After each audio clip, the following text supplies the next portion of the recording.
Բարև ձեզ, սիրելի ունկնդիրներ, Փառք Աստծո, շնորհակալ ենք Աստծուց, որ մինչև մա կյանք տվեց, առողջություն տվեց, եւ մենք հնարավորություն ունենք գալ իր ոտքերի մոտ, իր խոսքը ուսումնասիրել, սովորել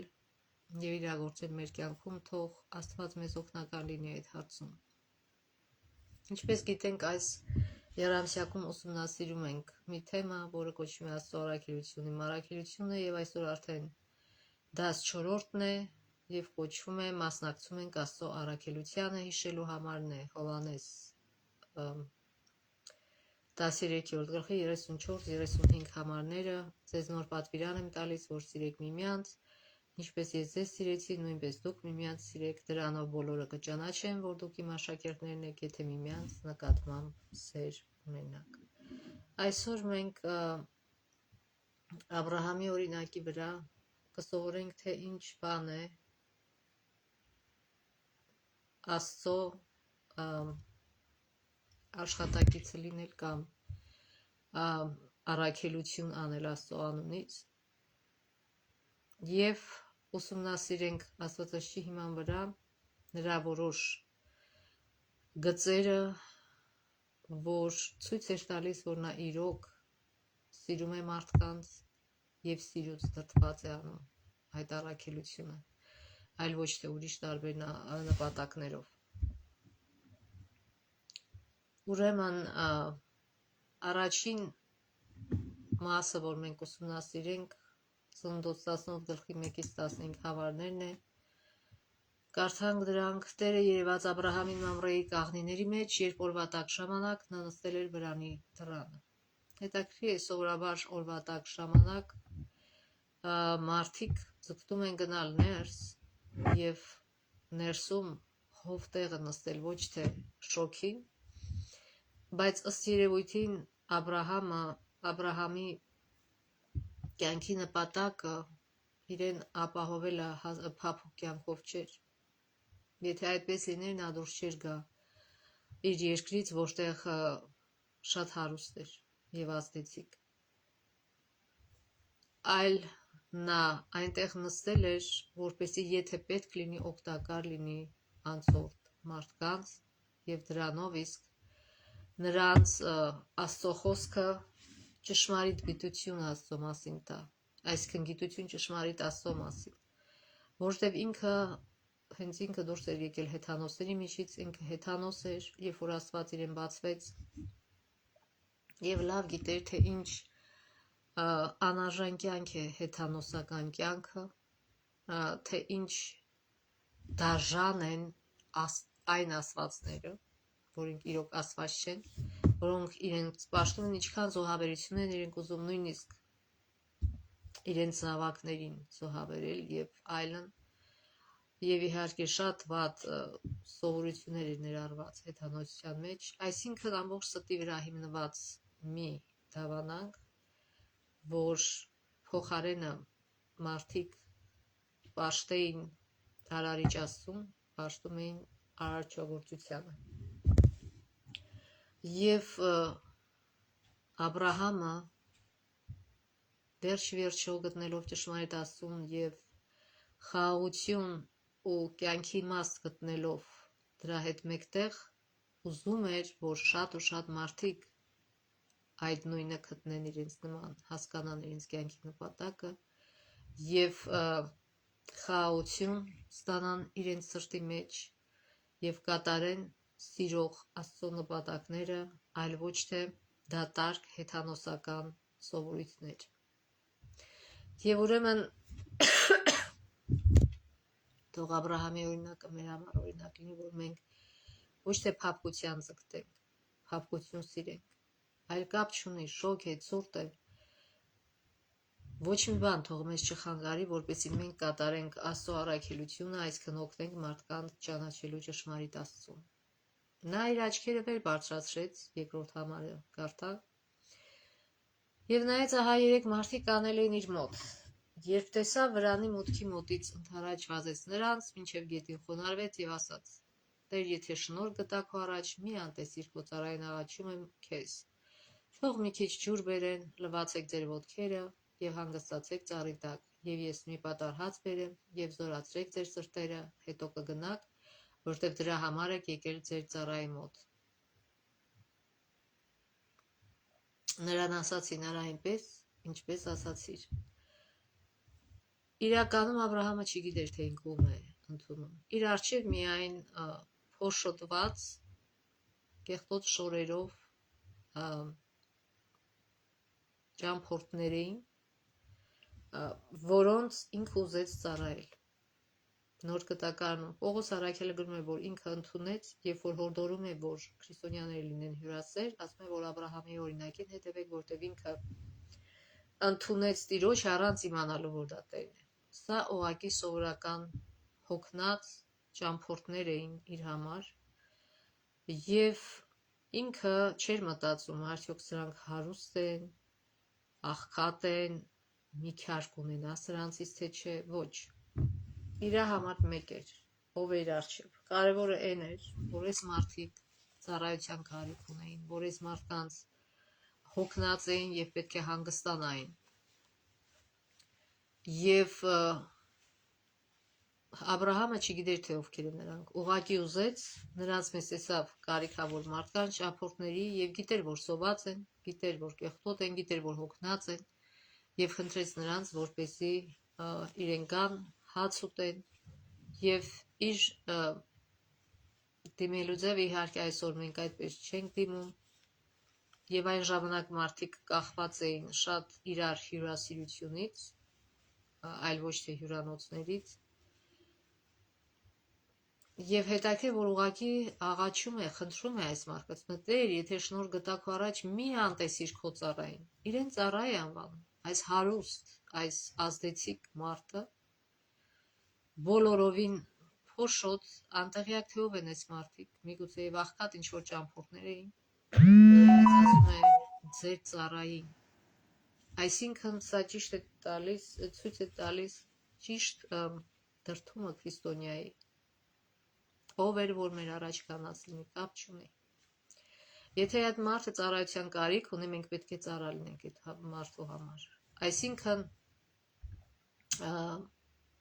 հետո որ մենք կարդանք 12 գլխի առաջինից 9 համար ինչ ասում։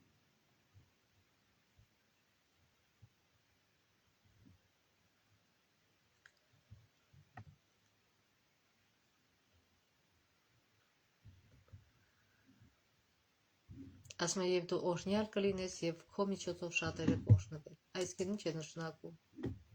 օրհնել մարդկանց, օրհնվել, օգտագործել իրենց խոսեփական շահերի համար, ոչ, հակառակը, օգտագործել ինքդ քեզ ուրիշ մարդկանց շահերի համար։ Եվ սա պիտի լինի քրիստոնյայի դրդումը եւ նպատակը։ Եվ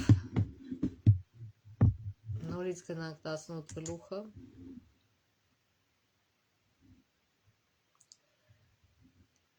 Նա ուղղակի տեսավ կարիքի մեջ եղող մարդու եւ քրիստոնյան էլ այդպես պիտի լինի։ Երբ որ կարիքի մեջ եղող մարդու է տեսնում, չպիտի հարցնի, թե ով է այս մարդը,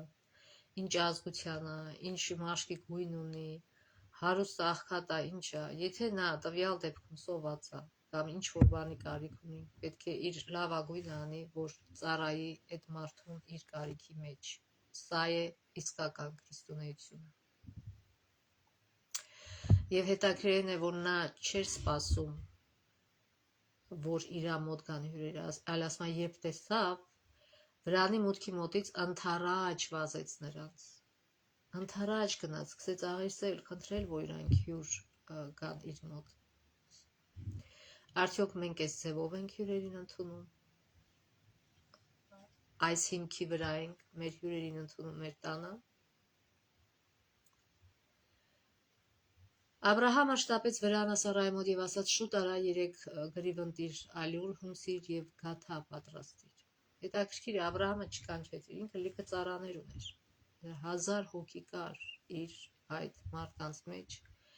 բայց ինքը չկանչեց Սարային, չասեց շուտ վազի Սարային, ասա ինքը, հենց ինքը գնաց Սարայի մոտ եւ ասեց շուտ արա գաթա, այսքան հաց պատրաստիր։ Աբրահամը վազեց աչառների մոտ, ինքը իր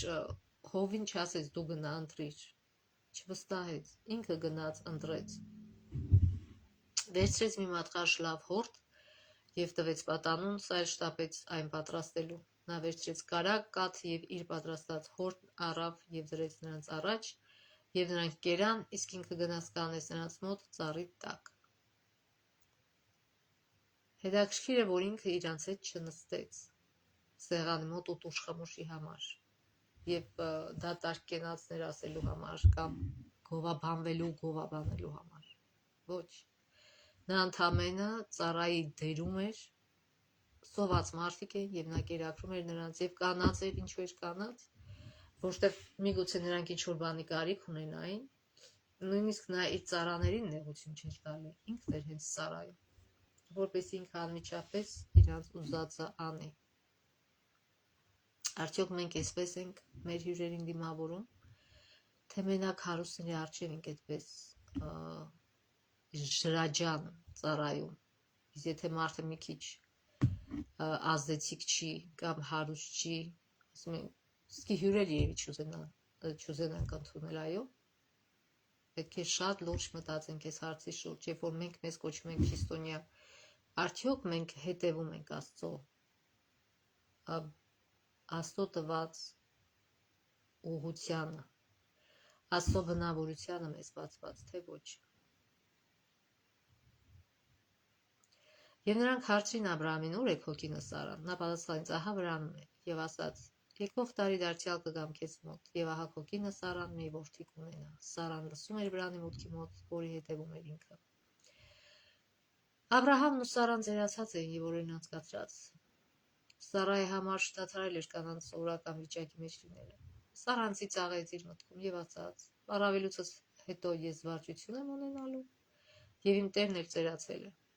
Տերն ասաց Աբրահամին. «Սարան ինչու ծիծաղեց, ասելով, միթե ես իրոք ծնելու եմ, ես, որ պարավել եմ,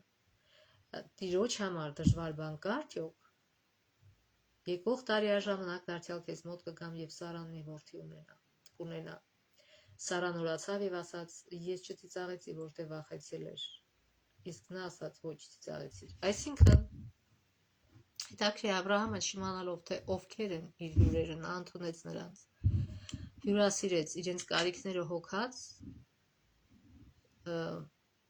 և այդ ամեն ինչը վերադարձավ նրան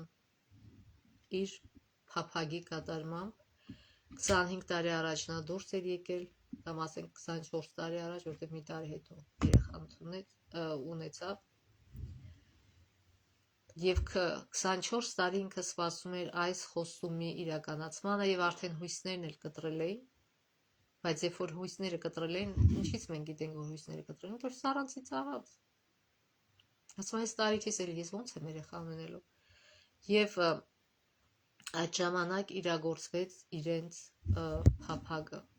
այսինքն մյուս տարի պետք է ծնվեր իրենց զավակը Աստծո հրաշքով, Աստծո փառքի համար։ Եվ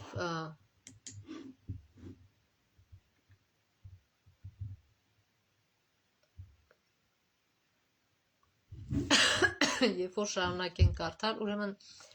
առաջին դասը այստեղից, որ մենք ստանում ենք, ինչու՞մն է կայանում, արդեն ասեցինք, որ մենք լինենք հյուրասեր կարիքավորի համար, այլ ոչ թե տարբերություն դնենք, սա պետք է, ես սրանից քյար ունեմ, օգուտ ունեմ, կընդունեմ, չէ։ Աբրահամը ոչ մի բանից օգուտ չուներ, ինքը երբեք օգուտ չէր փնտրում, ոչ թե նրա համար, որ հարուստ էր, չէ։ Այսօր էլ լիքը հարուստներ կան, բայց ինչ գործ որ բռնում են, մտածում են առաջինը, օգուտ ունենան, թե ոչ։ Այսինքն Աբրահամի համար իր ունեցվածքը երկրորդական էր, առաջնայինը իր հավատքն էր Աստծո հանդեպ և նա իր ունեցվածքով ծառայում էր Աստծուն։ Եվ թող սա լինի օրինակ մեզ համար, որ մենք հեզ ու խոնարհ սրտով, կապ չունի թե ով է մեզ հյուր գալի, հարգանքով ընդունենք յուրաքանչյուր հյուրի, յուրաքանչյուր կարիքավոր մարդու և նրանց ծառայենք։ Այո, քրիստոնյայի գործը ծառայությունն է։ Եվ ծառայությունը դա տհաճ բան չէ, Հակառակը, երբ որ մարդը Սուրբ Հոգին է ստանում, երբ որ մարդը Աստծո հոգով է շարժվում, մարդուն դա ուրախություն է պատճառում, մեկի կարիքը հոգալը եւ ծառայելը նրան եւ օգնելը եւ ուրախություն պարգևել այդ մարդուն։ Դա է իրականում ճշմարիտ ուրախության եւ երջանկության աղբյուրը, այլ ոչ թե մեր կուտակած հարստությունները։ Մենք պետք է այս սկզբունքները կիրառենք մեր կյանքում։ Եվ հետո, երբ որ շարունակենք կարդալ 18:16 համարից, մենք տեսնում ենք մյուս քրիստոնեական գծերը Աբրահամի, որից պետք է օրինակ վերցնենք։ Եվ ուրեմն այս մարդիկ կերան, խմեցին, հանգստացան, եւ ասում է, մարդիկ վեր կացան այդտեղից եւ ուղղվեցին դեպի Սոդոմ։ Աբրահամը գնաց նրանց հետ, որ ճանապարհ դնի նրանց, Տերն ասաց. «Միթե ես Աբրահամից կծածկեմ, ինչ որ անելու եմ»։ Աբրահամը Աստծո մարգարեն էր, եւ Աստվածաշունչը, որ Աստված ոչինչ չի անում առանց նախորոք զգուշացնելու եւ ասելու իր մարգարեներին։ Ասում է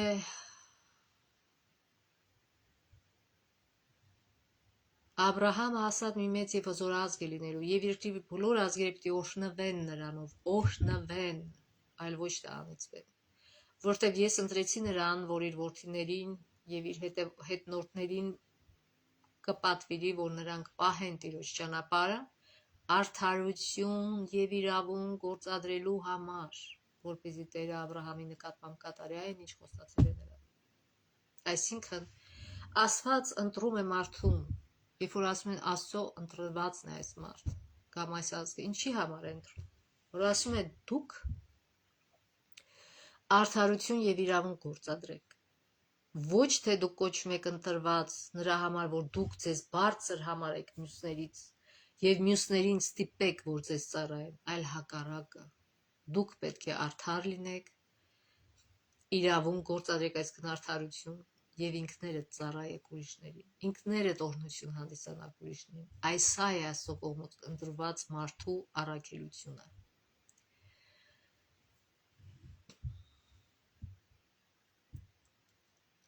Որ ասում է, որպեսզի Տերը Աբրահամի նկատմամբ կատարի այն, ինչ խոստացել է նրան։ Այսինքն Աստծո խոստումը պայմանական էր։ Եթե իր Աբրահամի սերունդը հետևեր արդարությանը եւ իրավունքին, ապա Աստծո խոստումը կկայաներ նրանց կյանքում, եթե ոչ, ապա ոչ։ Նույնը քրիստոնյայի կյանքում է։ Տերն ասաց. մենք կարող ենք փրկություն ունենալ, բայց փրկությունը պայմանական է, եթե մենք ապաշխարենք, եթե մենք ընդունենք Աստծո խոսքերը եւ Աստծո շնորհքը ընդունենք, եւ այդ շնորհքի միջոցով մեր բնավորությունը փոխվի եւ մենք լույս դառնանք ժողովրդների համար, այլ ոչ թե մութ այստեղ մարդկանց համար, այն ժամանակ Աստծո խոստումը կիրագործվի մեր վրա։ Տերն ասաց, քանի որ Սոդոմացիների եւ Գոմորացիների աղաղակը մեծացել է եւ նրանց մեղքն էլ խիստ ծանրացավ, ոսի իջնեմ եւ տեսնեմ, թե ինձ հասած աղաղակը համապատասխանում է նրանց կատարվածին, թե ոչ, որպեսզի գիտենա։ Ինչ աղաղակի մասին է այստեղ Աստված ասում։ Իհարկե արդարների աղոթքը,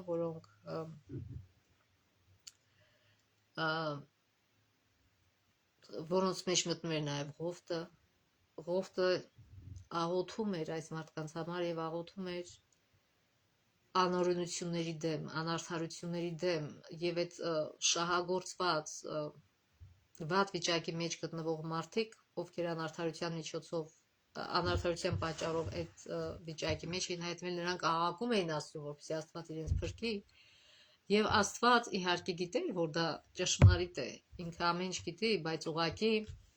այս նախադասությունը չի ցույց տալիս, որ Աստված երբեք առանց հաստատ իմանալու ոչինչ չի անում։ Ինքը անձնապես համոզվում է, արդյոք դա այդպես է թե չէ, չնայած ինքը գիտեր, բայց այստեղ ուղղակի ուզում է ցույց տալ, որ Աստված արդար Աստված է։ Եվ միայն ասացի հիման վրա, ուրիշի ասացի հիման վրա չի գործում,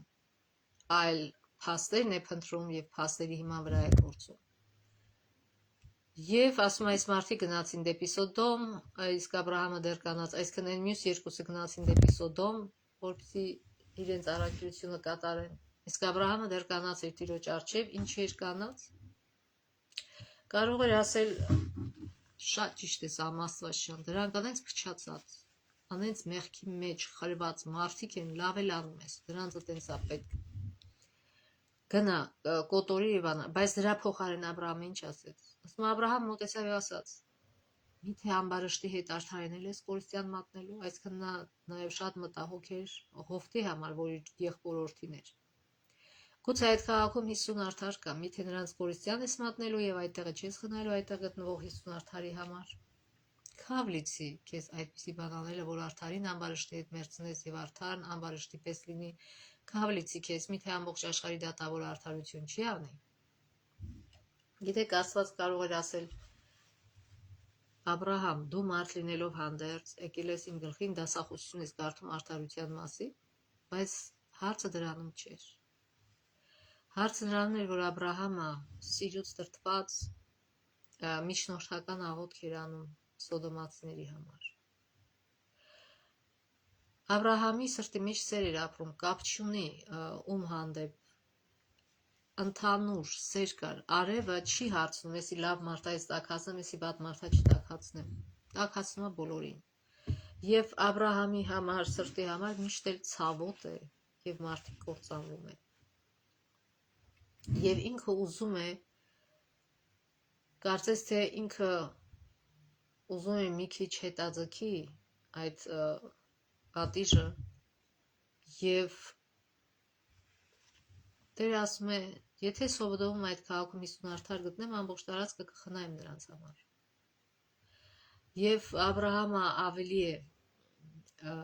ուրեմն ոգևորվում եւ ասում է, լավ, եթե 50 հոգի չլինի։ Եվ հետաքրքիր է, որ ինքը չի մեղադրում Աստծուն անարդարության մեջ։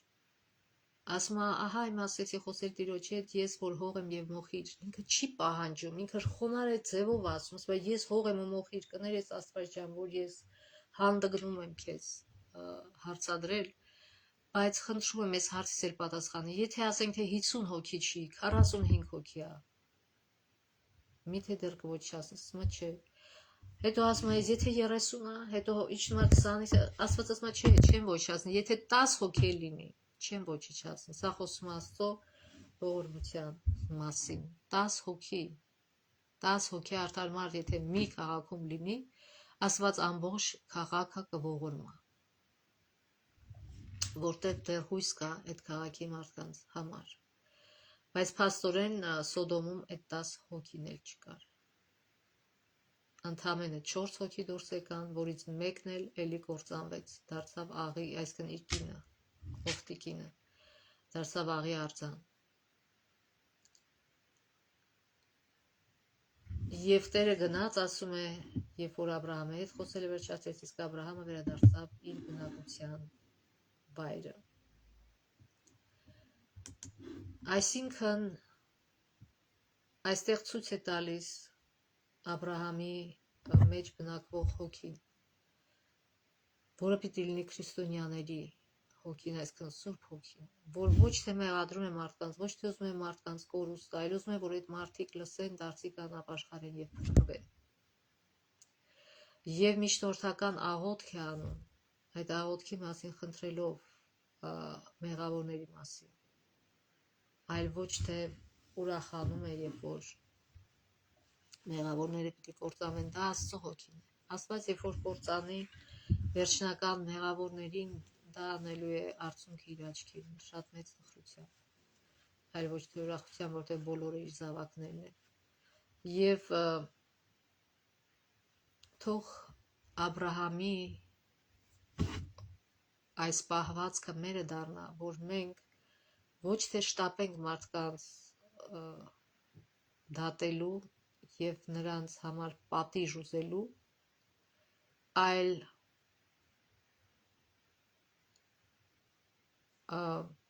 խնդրելու Աստծուն այդ մարդկանց փրկության բերել։ Աստծո սերը մարդկային սեր չէ, դա այն սերը չէ, որ մարդուն փչացնում է, Մարդը մեղքի մեջ ասում է ապրես լավ ես անում, շարունակի, ես սիրում եմ քեզ։ Դա չէ Աստծո սերը։ Աստծո սերը, Աստված սիրում է մարդուն, բայց ատում է մեղքը։ Նույնը պետք է լինի քրիստոնյա։ Ինչքան էլ որ մենք ատենք մեղքը, մենք պիտի սիրենք մարդուն, իսկ դա նշանակում է, որ մենք ամեն ինչ պիտի անենք, որպեսզի մարդուն օգնենք Աստծուն ճանաչի գա փրկության։ Սա է իսկական քրիստոնյա առաքելությունը, այլ ոչ թե շտապելը դատապարտել, այլ սիրով ասել ճշմարտությունը, որպեսզի այդ մարդը փրկվի։ Իսկ եթե հակառակը այդ կեղծ սիրով շոյում ես մարդու գլուխից, ճիշտ ես անում։ Եթե մարդը ասում է ես շուն եմ, պիտի հավատաս իրան, որ ինքը շուն է։ Եթե մարդը ասում է ես տղամարդ եմ, բայց կնկին է, պիտի հավատաս, դա սեր չի։ Դա նշանակում է, որ դու փայփայում ես այդ մարդու մեղքը եւ օգնում ես նրան ուղիղ գնա դեպի կործանում։ Ահա, դա է։ Դա իրականում ատելություն է այդ մարդու հանդեպ։ Պետք է անպայման տեղյակ պահել եւ հորդորել մարդուն, որ հրաժարվի, բայց դա անել սիրով, այլ ոչ թե դատելով։ Եվ Սոդոմացիների ու Գոմորացիների ժամանակը լրացել էր, շնորհքի ժամանակ։ Արդեն ինչքան էլ Աստված իրանց կյանք տար, իրանք դարձի չէին գալու։ Նրանք արդեն հասել էին իրենց գագաթնակետին անօրինության, եւ Աստված ստիպված պետք է նրանց ոչնչացներ, որպեսզի այդ վարակը մեղքի չտարածվեր ամբողջ այդ տարածքում մոտակա եւ դրանից հետո էլ ամբողջ աշխարհում, ինչպես եղավ Նոյի ջրհեղեղից առաջ։ Այնքան մեղքը տարածվեց, որ ընդամենը 8 հոգի փրկվեցին ամբողջ աշխարհից։ Եվ ուրեմն թող Աստված մենք օգնի մեզ, որ մենք բարեխոսական աղոթք անենք մեղավորների համար, այլ ոչ թե շտապենք նրանց մեղադրելու եւ Աստծուն խնդրելու, որ նրանց կործանի։ Աբրահամի աղոթքի շարժիչ ուժը կորչող հոգիների նկատմամբ նրա սերն էր։ Եվ նույնը պետք է լինի մեզ մոտ։ Մեր խոսքերը որքան էլ գեղեցիկ լինեն, մարդկանց դարձի չեն բերում, այլ Սուրբ Հոգին է աշխատում նրանց վրա։ Մենք ընդհանրապես սեր ենք ցանում, խոսքն ենք ասում, բայց Սուրբ Հոգին պիտի շարունակի եւ այդ սերմը մեծանա եւ արդյունք բերի, պտուղ բերի։ Իսկ դրա համար մենք պետք է աղոթենք այն մարդկանց համար, ում սրտում որ ցանում ենք սերմը։ Որովհետև մեր գեղեցիկ խոսքերը չի, որ նրանց դարձի է բերելու, այլ Սուրբ Հոգու ուժը, զորությունը եւ նրա ներգործությունը այդ մարդկանց մեջ, որ իրանք ընդունեն այդ խոսքը եւ այդ սերմը արմատանա նրանց մեջ եւ զարգանա ու պտուղ բերի։ Փրկությունը տալիս է Աստված, այլ ոչ թե մեր ասած խոսքերը։ Բայց իհարկե մենք մեր պարտականությունը, մեր մասը պիտի անենք եւ ասենք այդ խոսքերը, որտեվ եթե չասենք, Սուրբ Հոգին ոնց պիտի կարողանա այդ մարդկանց վրա աշխատել։ Ուստի մեր առաքելության շրջանակներում մենք պետք է աղոթենք յուրաքանչյուր մարդու համար անհատապես։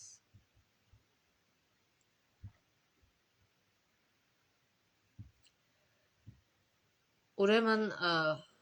հետո երբ որ շարունակում ենք 19 գլխից ենք կարդում, արդեն կարդում ենք, թե ինչպես այդ մարդիկ եկան Սոդոմ եւ ասում է Ղովթը, եկեք կարդանք 19 գլուխը առաջին համարից։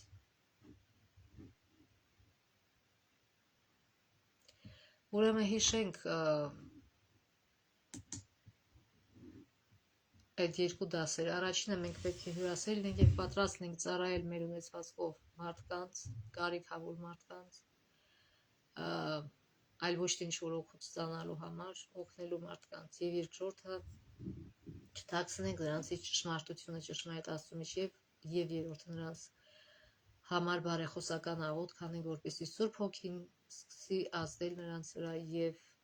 նրանց համոզի ճշմարտության մեջ եւ նրանք ընդունեն ճշմարտությունը։ Իսկ հիմա շարունակենք եւ ասում են երկու հեշտակները, այսինքն այդ երեք անցորդները, ճամփորդները, նրանցից մեկը պարզում է, որ ինքը Քրիստոսն էր, Տերը, եւ մյուս երկուսը երկու հրեշտակներ էին։ Եվ ասում է երեկոյան եկան Սոդոմ։ Ղովտը նստած էր Սոդոմի դարպասի մոտ։ Դա նշանակում է, գիտեք, այն ժամանակ ազդեցիկ մարդիկ, ովքեր դատավորություն էին անում, իրանք նստում էին դարպասի մոտ, այսինքն Ղովտը ազդեցիկ մարդ էր Սոդոմում։ Ղովտը տեսավ եւ ընդառաջ գնաց նրանց եւ երեսնիվայր մինչեւ գետին խոնարհվեց եւ ասաց իմ տերեր, եկեք մտեք ձեր ծառայի տունը եւ գիշերը մնացեք, լվացեք ձեր ոտքերը առավոտյան վաղ վեր կկենաք եւ ձեր ճամփան կգնաք։ Նրանք ասացին. ոչ, մենք գիշերը կմնանք փողոցում։ Ղովտը շատ ստիպեց նրանց եւ եկա նրա մոտ, մտա նրա տունը, ճաշ պատրաստեց նրանց համար, բաղաշ թխեց եւ կերավ։ Այստեղ էլ ցույց է տալի, որ Ղովտը սովորել էր Աբրահամից սիրել մարդկանց եւ հոգալ նրանց մասին։ Եվ նույնիսկ այս մարդիկ ճիշտ է Աբրահամին միանգամից ասին ինչ որ ասիր արա, համաձայնվեցին, բայց Ղովտին չէին համաձայնում եւ Ղովտը այստեղ ցույց է տալիս, որ ինքը ինչքան սեր ունի մարդկանց հանդեպ, որ ինքը շարունակ չասեց ադարը, չեք ուզում, գնացեք ինչ ուզում ա լինի ձեր հետ, նո։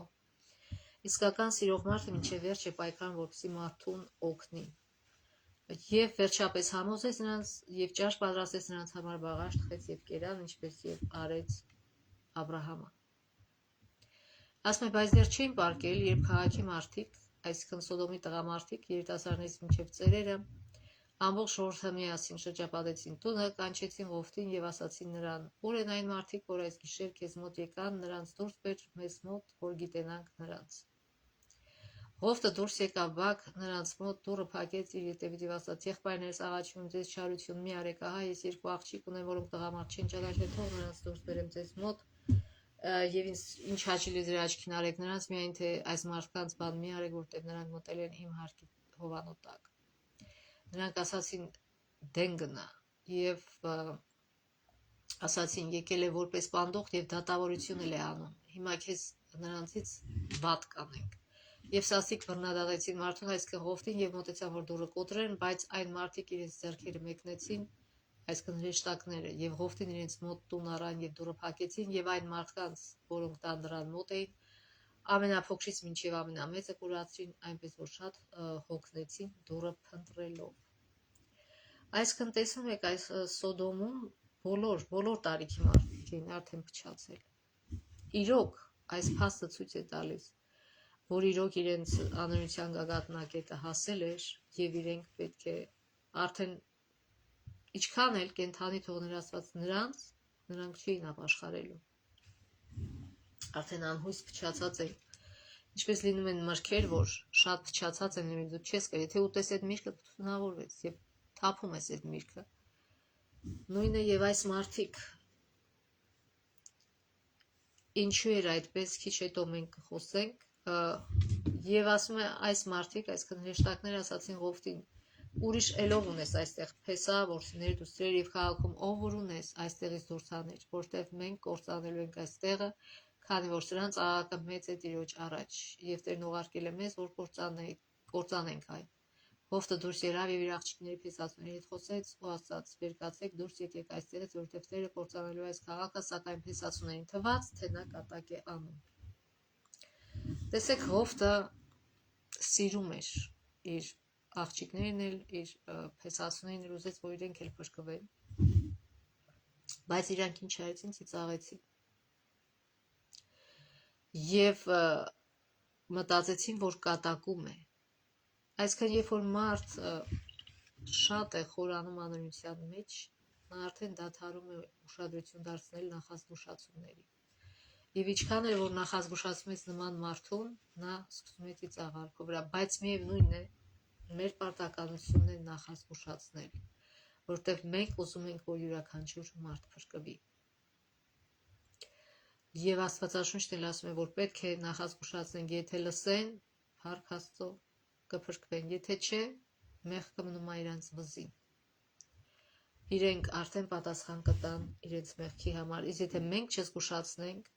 մեր ձեռքերը արյունոտ են, այսինքն մենք հնարավորություն ունենք զգուշացնելու մարդկանց, եւ միգուցե եթե զգուշացնենք շատերը դարձի գային, բայց մենք չուզեցենք, չենք ով որ չի ուզում համագործակցել Աստծո հետ, ինչ է անում, թույլ է տալի, որ մարդիկ, այսինքն անհոգ է, չի սիրում մարդկանց եւ թույլ է տալի, որ մարդիկ կործանվեն, այսինքն առաջինը մտածում է իրա ես իրա պատմում եմ, ինչի ես գնամ զգուշացնեմ, որ ծիծաղան վրաս, ոչինչ, թող ծիծաղան, բայց միգուցե վաղը միսօր լուրջ կմտածեն այդ հարցերի շուրջ, երբ որ որոշ պայմանների մեջ հայտնվեն եւ ճիշտ ընտրություն անեն։ Ուրեմն փեսացուները չլսեցին։ Երբ առավոտ եղավ հրեշտակները շտապեցին Ղովտին ասելով վեր կաց արկնոջը եւ այստեղ գտնվող այս քրատան մեջ երկու դուստր ուներ, որ չէին ամուսնացել, ինքը ասեց, որ տղամարդեր չեն, գիտեցի ամուսնացած չէին։ Աղջիկներիդ վերցրա, ասում է երկու, որպեսզի չկորչես այս քաղաքի հանրության հետ։ Եվ մինչ նա դանդաղում էր, այդ մարդիկ բռնեցին նրա կնոջ եւ նրա աղջիկների ձեռքերից եւ դուրս հանեցին, այսինքն զորով, ուժով դուրս հանեցին նրանց ու քաղաքից դուրս դրեցին, որտեվ Տերը ողորմեց նրան։ Եվ երբ նրանց դուրս հանեցին, նրանցից մեկն ասաց. ազատիր անձդ, ետ մի նայիր եւ ամբողջ դաշտում մի կանիր, փախիր լեռը, որպեսզի չկորչես։ Հետաքրքիր է այստեղ Ղովտի գործելակերպը, ինքը հավատում էր, որ կործանվելու է, բայց դանդաղում էր։ Ինչ էր դանդաղում։ Այսինքն երևի ափսոսում էր այդ ամբողջ հարստությունը, որ այդտեղ ձեռք էր բերել թողնելու գնար։ Չէր հասկանում, որ եթե իր կյանքը վերցվի եւ այդ հարստությունը վարվի, ինչ է օգուտը։ Բայց իրոք այդպես է, ինչքան է լավը լինի մարդը, երբ որ հարստությունը դնում է առաջնային տեղում, այդ հարստությունը այնքան է իրեն կուրացնում, որ նույնիսկ երբ որ գալիս այդ ժամանակը, որ ինքը աչալուրջ պետք է խաղչի եւ փրկվի թողնելով ամեն ինչ, նա դեռ կարճած է այդ հարստությանը եւ մտածում է, որ ինչ որ բան գոնե իր հետ վերցրի, որտեղ քրտինք է թափել եւ այդ հարստությունը ստեղծել է։ Բայց տեսեք, լինում է այդպիսի իրավիճակներ, երբ որ մարդ պիտի թողնի եւ գնա եւ դրա համար Հիսուսը ինչի ասում է, ձեր գանձերը հավաքեք երկնքում, այլ ոչ թե երկրի վրա, որտեղ ամեն ինչ կործանվում է, ուշ թե վաղ, բայց երկնքում հավաքած գանձերը, այսինքն այն օգնությունը, որ մենք տվել ենք կարիքավոր մարդկանց, մեր երկնային բանկում հավաքվում է։ Եվ արևը ծագեց, եւ իհարկե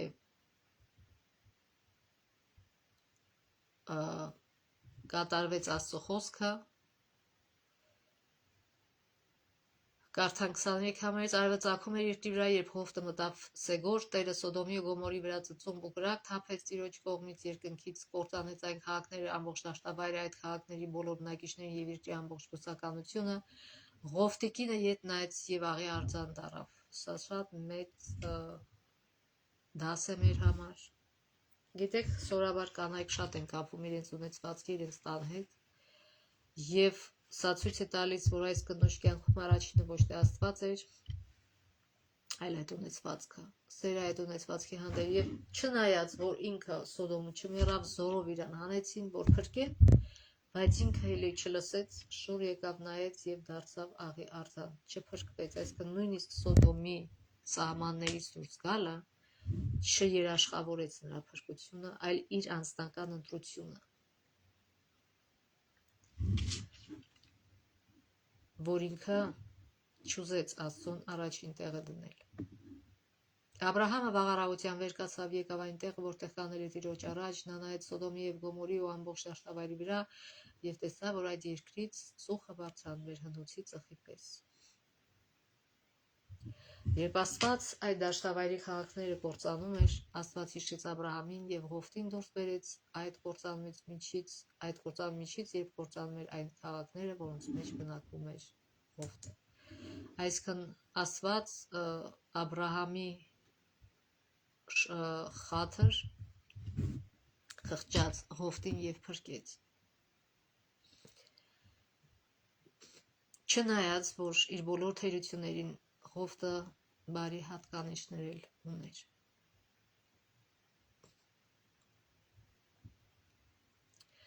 Եվ այն փաստը, որ Սոդոմի բնակիչների չափազանց քիչ մասը փրկվեց, լույս է սփռում մեր առաքելության հավանական արդյունքների վրա, որ ոչ բոլորը կփրկվեն, բայց դա չի նշանակում, որ մենք պետք է դադարենք գործելուց։ Իհարկե, մենք շատ կուզենայինք, որ յուրաքանչյուր ոք ընդունի Հիսուսին եւ նրա առաջարկած փրկության ծրագիրը, սակայն մարդկանց շնորհված է ազատ կամք։ Մարդիկ ռոբոտ չեն, իրենց մեջ ծրագիր դրած չի, որին նրանք պետք է ենթարկվեն, այլ իրենք ունեն ազատ կամք եւ ուզում են ընտրել, թե ում ենթարկվեն, կարող են ընտրել, թե ում ենթարկվեն։ Մեր առաջադրանքն է, որքան հնարավոր է շատ մարդու հորդորել ընդունել Հիսուսին։ Երբ մենք կատարում ենք մեր առաքելությունը, Աստված Սուրբ Հոգու միջոցով օգնում է մեզ, սակայն նա երբեք չի բռնանա որևէ մեկի կամքի վրա։ Ազատ կամքի էություն այն է, որ ի վերջո, որքան էլ որ մենք աղոթենք, ինչքան ջանք էլ որ գործադրենք, մարդը փրկվում է բացառապես իր ընտրության արդյունքում։ Բայց մարդը պետք է իմանա ճշմարտությունը, որպեսզի ընտրությունը, առանց իմանալու ընտրություն չկա։ Եվ վերջում կարդանք Ծննդոց 12:1-9 համարները։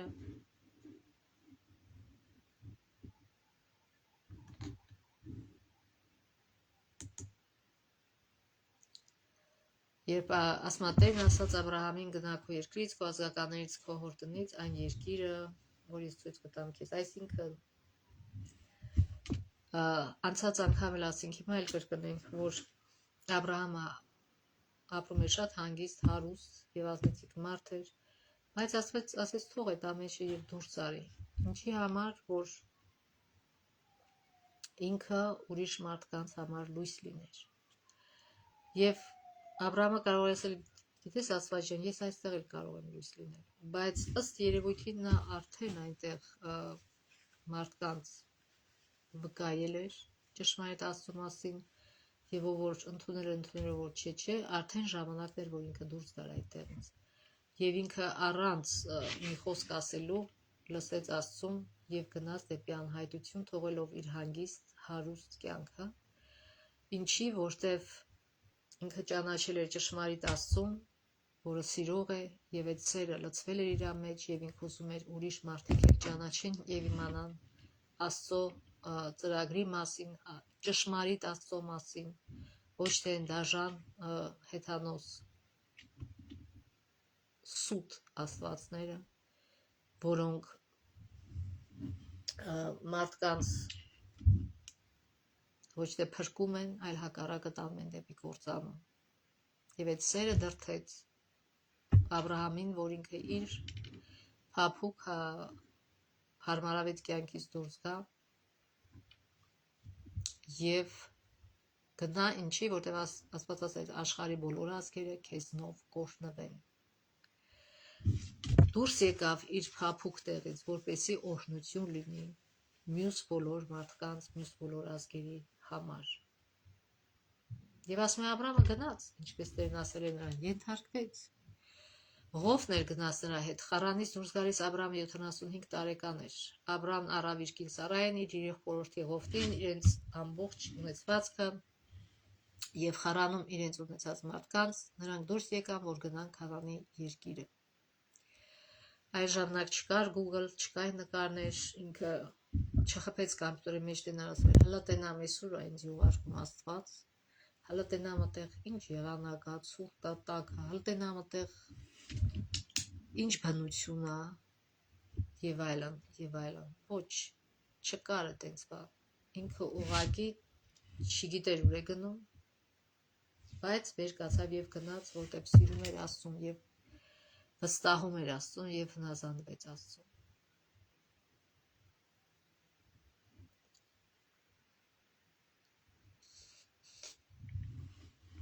Եվ եկան Քանանի երկիրը։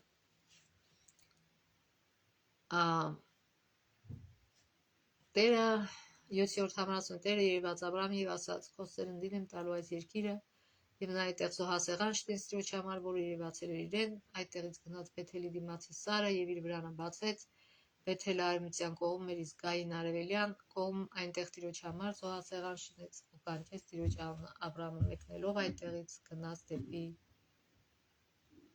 Նեգև։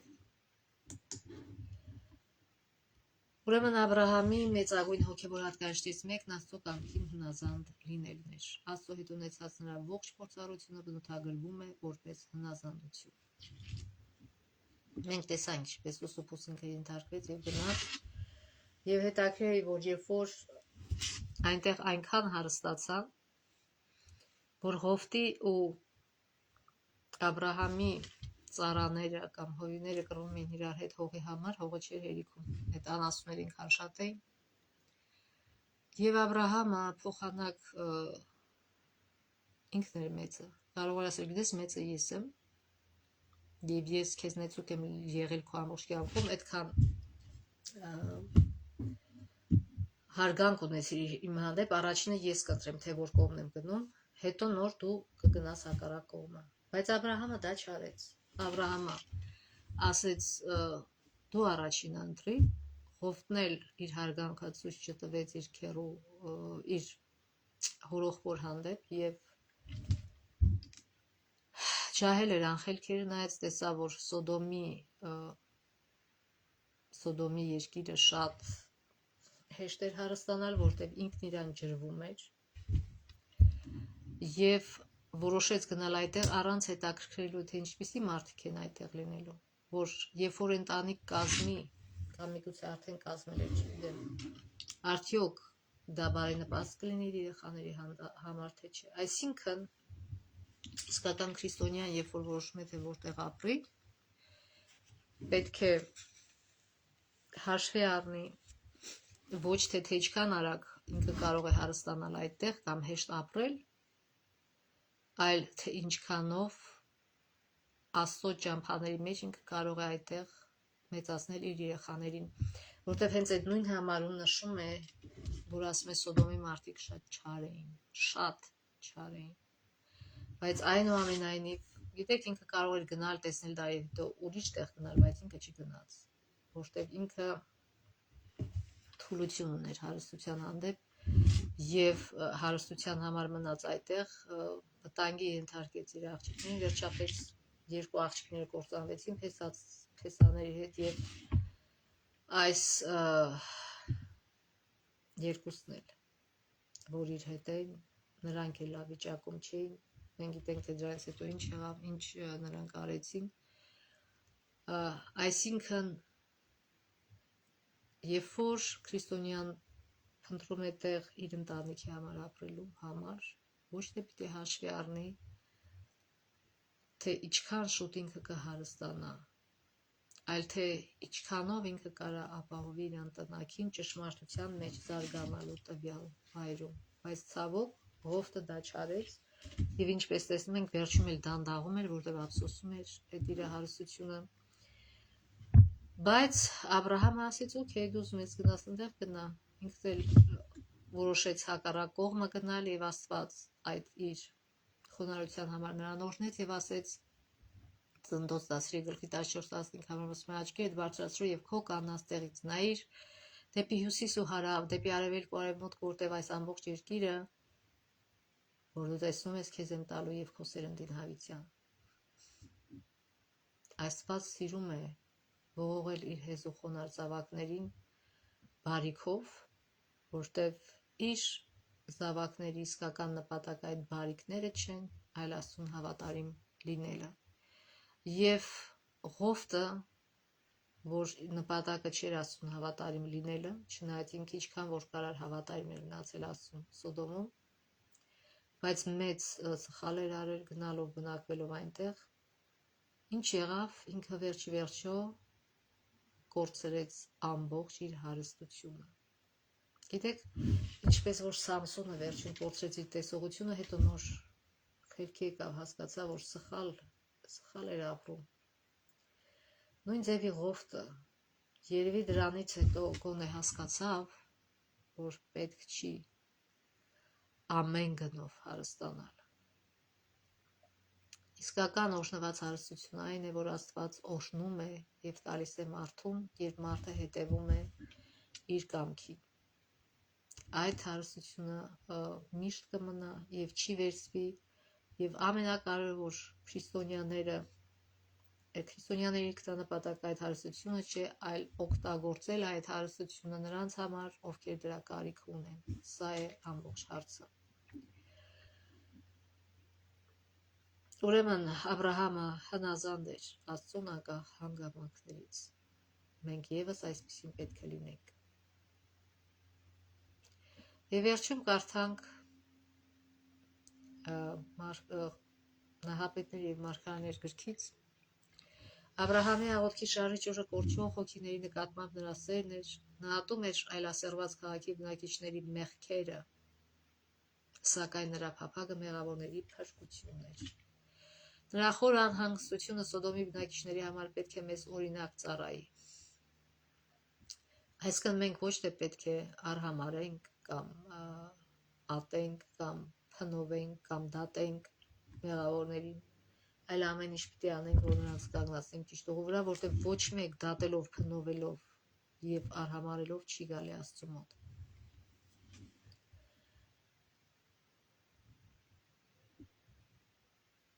Նրա խոր անհանգստությունը Սոդոմի բնակիչների համար պետք է մեզ օրինակ ծառայի, մեզ պատշաճում է նույն զգալ անապաշխար մարդկանց նկատմամբ։ Այսինքն մեր դրդումը պետք է լինի սերը մարդկանց հանդեպ։ Մենք պետք է ատենք մեղքը, սակայն խղճահարությամբ ու սիրով լցվենք մեղավորի նկատմամբ։ Մեր շուրջ բոլորը մարդիկ են, որոնք եթե Աստծուն չընդունեն, եւ ինքը վերջի վերջո Աբրահամը մեղավոր մարդ էր։ Աստծուն գրում է իր տերությունների մասին, եւ դա հասկանալով հանդերձ Աբրահամը լավ գիտեր, որ ինքն էլ մեղավոր մարդ է, եւ դրա համար անհանգստանում էր մյուս մեղավորների համար։ Նույնը բոլոր մարդիկ են, Աստծո մարդար չկա, մեկն էլ չկա։ Ոչ մեկ չի կարող իր գոռոզանալ մյուսի վրա, որովհետև փրկություն տվողը Աստված է, մարդուն բարձրացնողը Աստված է, եւ մենք էլ պետք է Աստծո պես փափագենք, որ մարդկանց բարձրացնենք, այլ ոչ թե նրանց դժբախտության վրա գոռոզանանք եւ ուրախանանք եւ մեզ լավը զգանք, թե իբրև մենք լավն ենք, իրանք վատն են։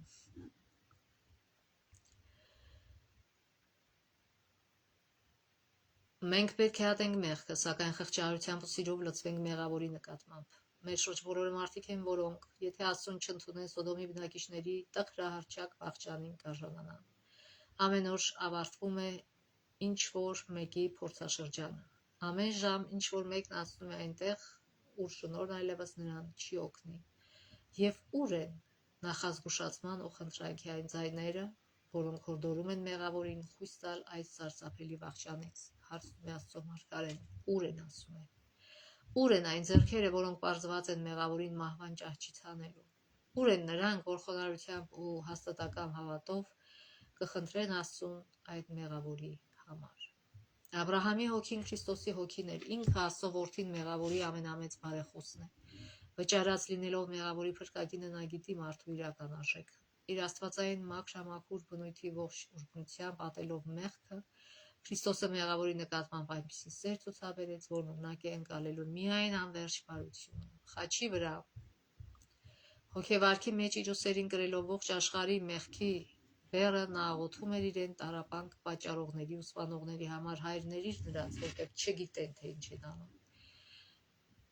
Շրջապատող ազգերը մեծ հարգանք էին տածում Աբրահամի նկատմամբ, նրան մեծարում էին որպես հզոր իշխանի, իմաստուն եւ կարող առաջնորդի, ոչ թե իր հարստության համար։ Աբրահամը այլ իր ունակությունների։ Աբրահամը չէր խուսափում իր հարևանների հետ շփումից։ Նրա կենսակերպն ու բնավորությունը խստիվ հակադրվելով հարևանների կռապաշտական կենսակերպի հետ, անջնջելի ազդեցություն էին թողնում ի վկայություն իրական հավատի։ Նա ասացան կերպով հավատարիմ էր Աստծուն։ Նրա բարությունն ու մեծահոգությունը հարևան ազգերի մոտ բարի դրացիական տրամադրվածություն ու վստահություն էին առաջացնում, իսկ նրա անեղծ մեծությունը հարգանք ու պատիվ էր ներշնչում։ Դատարկ տեղը հարգանք ու պատիվ մարդ չի ստանում։ Ուրեմն թող Աստված օգնի մեզ եւ օրհնի, որ մենք Աստծո մարդկանց օրինակով հավատարիմ լինենք Աստծուն և չդադարենք Աստծո համագործակից լինել մարդկանց փրկության հարցում և թող մեր դրդապատճառը լինի սերը, այլ ոչ թե այլ նկատառումներ։ Թող Աստված մեզ օգնական լինի մինչև հաջորդ շաբաթ։